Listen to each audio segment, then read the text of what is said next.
Time for Snowball to read Walking the World, Volume 11. What happened to Volume 1 through 10? Snowball has no idea. Walking the World, Volume 11, Solitude by Spader Munnius.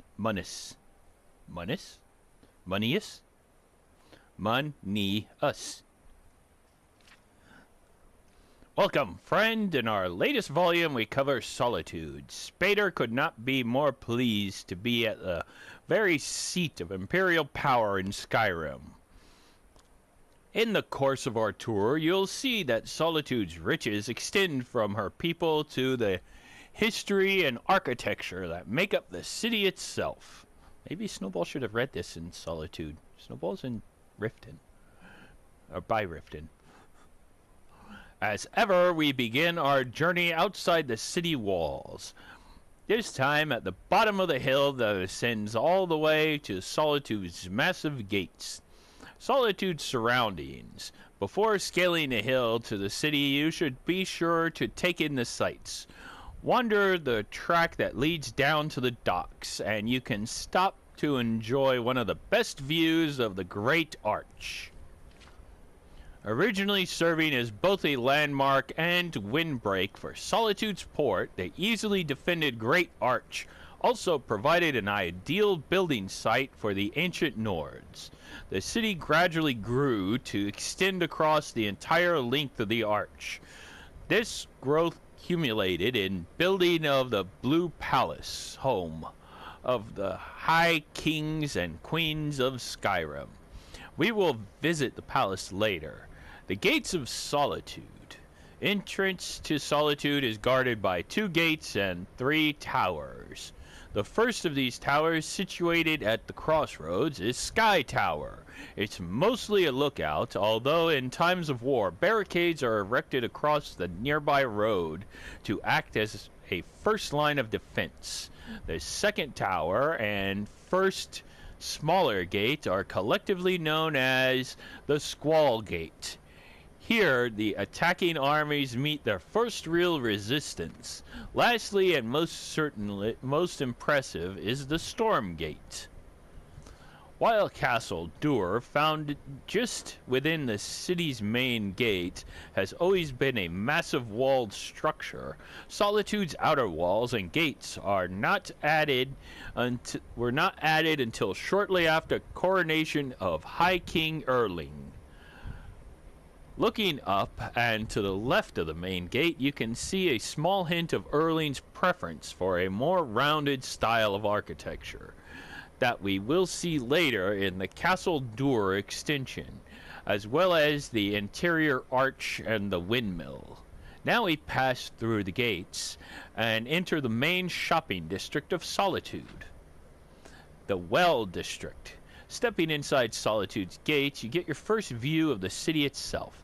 Rising tall and proud before you, banners waving from its crown, is the Emperor's Tower, home to the Kings of Hofinger. Before the consolidation of Skyrim and the creation of the Blue Palace, the Emperor's Tower is now used exclusively as guest quarters for emperors who come to visit the city.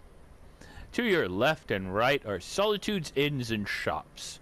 Here can be found some of the finest imported goods in Skyrim. After all, Solitude is a wealthy city with ready access to the major shipping lanes of Tamriel.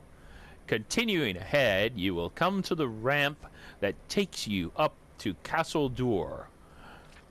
From here, you can truly feel the weight of this stone bastion's looming presence. To the leftmost tower, topped by the pointed roof of Erling's extension, was once the castle's barracks and jail. Today the tower is the center of military power here in Solitude. Looking right past the looming Emperor's Tower, you can glimpse Solitude's natural bridge arching gracefully over to the windmill. Built during High King Erling's day, the bridge was said to be used to discreetly allow Captain Jit, the famous privateer, to enter Castle Dur. Some historians claim that she and the High King were simply attempting to keep their business dealings quiet. Others believe that Jit and Yearling were involved on a more personal level. Giggity. At the end of the bridge is the windmill. The tower and the windmill serve as one of Solitude's most recognizable man-made landmarks. The windmill's power was once used to open the gates to what is now the East Empire Company warehouse, but today that task falls to the strong backs of dock workers. In the shadow of the windmill, you'll find the outdoor market and the well. Here you can buy a number of local delicacies, including the famous spice wine made exclusively in Solitude. From here, we'll travel up the ramp and into Castle Dur Courtyard. Castle Dur. As you enter the courtyard of Castle Dur, you are confronted with the banner of Solitude hanging over the door to what is now Castle Dur proper. At the far end of the courtyard stands the impressive Temple of the Divines. The founders of Solitude were deeply devout, and Solitude is the only palace in Skyrim where all of the divines are worshipped in a single temple. All three of the buildings here are well worth taking a look inside, but only the temple and Castle Dur's military wing are open. If you do venture inside the temple, take special note of the alcoves at the front. You can see the empty alcove that's once held the Shrine of Talos before Talos worship was outlawed. From the courtyard, travel out the exit behind Castle Dur and the temple, and you'll get your first sight of the Blue Palace. Along the way, be sure to stop outside the Bard's College, a large building on your left marked by the flame of Calisios burning beside the steps. Named for a famous bard, it is said that as long as the flame burns, the college will stand. The Bard's College, looking up from the Bard's College steps, you can see that the college stands taller than the Blue Palace itself. Those bards who train here can be heard throughout Skyrim singing songs that capture the history of the ages. If you get a chance, you should be sure to catch the burning of King Olaf, an ancient festival where King Olaf is burned in effigy. Continue up the road from the college and you'll reach the courtyard of the Blue Palace, our final destination. The Blue Palace. The Blue Palace is home to the Jarls of Solitude, who for centuries have also served as High Kings and High Queens of Skyrim. The northeast wing on your left as you enter holds the living quarters of the Jarl and her court on the top level and various servants below. The southwest wing, known as the Pelagius Wing, has fallen into a state of disrepair, named for the famous High King Pelagius the Mad. The wing is rumored to be haunted by the king's ghost. The wing has been locked and left alone since shortly after Pelagius's death. You should be sure to venture inside the Blue Palace. The grand atrium and court chambers are a sight not to be missed.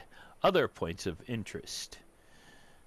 Spader has shown you Solitude in all its grandeur, but there are a few places more to see.